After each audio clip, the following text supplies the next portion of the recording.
Bienvenue à notre post-it. Est-ce que ça t'arrive d'être nostalgique? Ou c'est un peu avec l'âge que ça vient? Je vais partager avec toi aujourd'hui un texte un collègue m'a partagé récemment, un texte de la Bible que je ne connaissais pas. Et là, je veux le voir avec toi. Il se trouve en Ecclésiaste, chapitre 7 et verset 10. Il nous dit comme ça le texte. Ne dis pas, pourquoi les jours passés étaient-ils meilleurs que ceux-ci? Car ce n'est pas la sagesse qui te fera poser cette question. Alors, moi j'ai déjà un peu d'âge, je ne veux pas blesser personne avec ça, mais c'est vrai que je commence à être un peu nostalgique du temps passé, comment les choses étaient par le passé.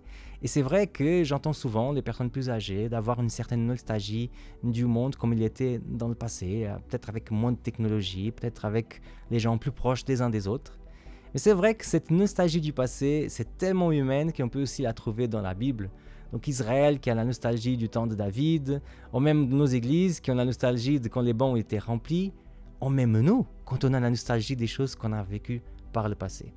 Mais ce texte va nous dire qu'en fait, on ne devrait pas dire que le passé était meilleur que le présent. En tout cas, le texte dit que c'est pas sage de dire ça.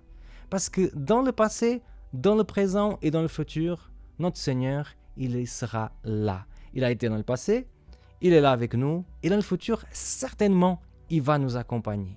Et on n'a pas l'impression quand on lit la Bible que le Seigneur il perd son pouvoir au fil du temps. Ou qu'alors il se désintéresse de ses créatures au fil du temps. C'est-à-dire que ce qu'il a pu faire de merveilleux dans le passé, il peut le faire encore mieux ou pareil dans le présent et encore mieux ou pareil dans le futur. La question est une seule.